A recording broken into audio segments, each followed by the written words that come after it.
Media نے کچھ کیا ہو یا نہیں، کم سے کم اتنا سب کے ذہنوں میں بٹھا دیا ہے کہ کولیسٹرول کی زیادتی انسان کی صحت کے لیے نقصان دہ ہے۔ اس سے دل کے امراض سمیت دیگر امراض کا سامنا کرنا پڑ سکتا ہے۔ اس لیے چکنائی والی یا مرغن غذاؤں کے زیادہ استعمال سے اجتناب کرنا چاہیے، کیونکہ جسم میں کولیسٹرول بڑھنے کی سب سے بڑی وجہ چکنائی والی اشیاء ہی ہوتی ہیں۔ لیکن جس طرح بعض غذاؤں سے کولیسٹرول بڑھتا ہے، اس طرح قدرت نے ایسی غذائیں بھی انسان کو بخشی ہیں جن سے کولیسٹرول کنٹرول میں یا کم ہو سکتا ہے۔ سب سے پہلے ہم بات کریں گے کولیسٹرول کی اقسام کی۔ کولیسٹرول دو قسم کے ہوتے ہیں۔ ایک اچھا کولیسٹرول ہوتا ہے جسے ہائی ڈینسٹی لیپوپروٹین HDL کہتے ہیں، جو انسانی جسم کے لیے ضروری ہوتا ہے، جبکہ ایک کولیسٹرول LDL ہوتا ہے، لو ڈینسٹی لیپوپروٹین، جو انسانی صحت کے لیے اچھا نہیں ہوتا اور اسے چیک کرتے رہنا چاہیے۔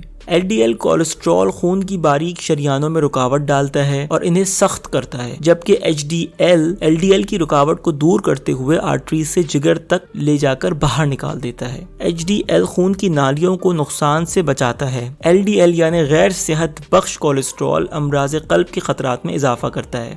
غیر صحت بخش کولیسٹرول سے بچنے یا اس کو کنٹرول رکھنے کے لیے جو غذائیں ماہرین تجویز کرتے ہیں، اب ہم وہ بیان کریں گے۔ سب سے پہلے آتی ہیں دالیں۔ کئی اسٹڈیز سے پتہ چلا ہے کہ دالیں اناج، مٹر، چھولے اور پھلیاں کولیسٹرول کم کرنے میں بہت مدد کرتی ہیں۔ کینیڈین میڈیکل ایسوسی ایشن جرنل میں شائع ہونے والی ایک اسٹڈی کے مطابق روزانہ 3/4 کپ دالیں کھانے سے LDL یعنی برے کولیسٹرول میں 5% تک کمی آ جاتی ہے۔ یہ بہت زیادہ تو نہیں، لیکن ایک اچھی خاصی کمی ہے۔ دالیں، اناج اور چھولے وغیرہ کی کئی ڈشز بنتی ہیں۔ یہ روٹی سے لے کر سموسوں، سنیکس اور سموتھیز تک میں شامل ہوتے ہیں۔ سلاد اور سوپ میں بھی ان کا استعمال آپ کو فائدہ پہنچا سکتا ہے۔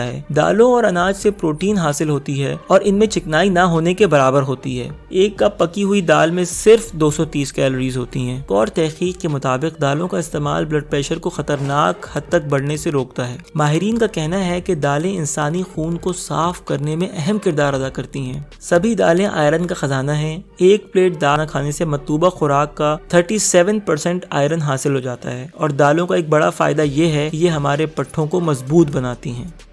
دوسرے نمبر پر آتا ہے ایووکاڈو۔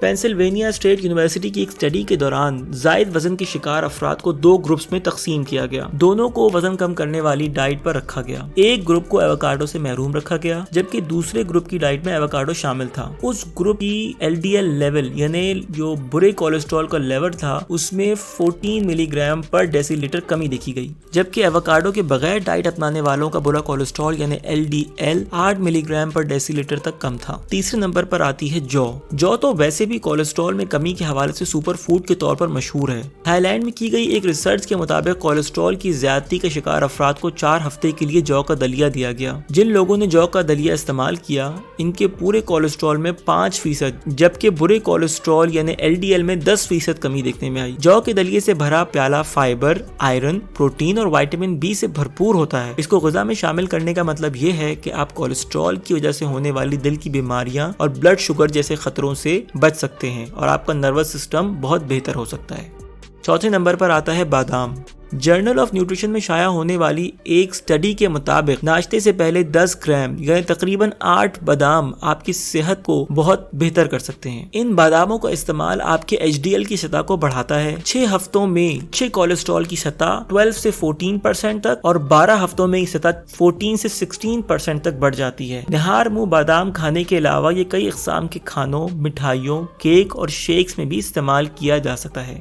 5ویں نمبر پر آتی ہے گرین ٹی۔ گرین ٹی میں ایک مرکب خون کی رگوں اور شریانوں کی تنگی اور سختی کو دور رکھنے میں بہت فائدہ مند ثابت ہوتا ہے۔ وقت کے ساتھ ساتھ شریانوں میں چربی جمع ہونا شروع ہو جاتی ہے اور بڑھتے بڑھتے سخت پلیک کی صورت اختیار کر لیتی ہے، اور اس سے دل کو آکسیجن سے بھرپور خون کی فراہمی متاثر ہو سکتی ہے اور ہارٹ اٹیک اور فالج کا خطرہ بڑھ سکتا ہے۔ اس عمل میں کافی عرصہ لگتا ہے، تاہم جب بند شریانوں کا خطرہ سامنے آتا ہے تو اس کے نتائج بہت خراب نکلتے ہیں۔ اس صورتحال میں گرین ٹی کا باقاعدہ استعمال بڑی حد تک اس کیفیت کو دور کر سکتا ہے۔ گرین ٹی کا سب سے بڑا فائدہ یہی ہے کہ یہ LDL کو کم کرتے ہوئے اس سے وابستہ بیماریوں سے بچنے میں مدد کرتی ہے، ساتھ ہی یہ کہ HDL میں کمی نہیں آنے دیتی۔ American journal of clinical nutrition سے ایک ریسرچ سامنے آئی ہے جس سے پتہ چلا ہے کہ گرین ٹی بہترین طریقے سے کولیسٹرول کی سطح کو کم کرتی ہے، تقریباً 7 mg پر ڈیسی لیٹر، جس سے زیادہ حصہ LDL کا ہوتا ہے، اور اس میں فائدہ مند HDL پر آج بھی نہیں آتا۔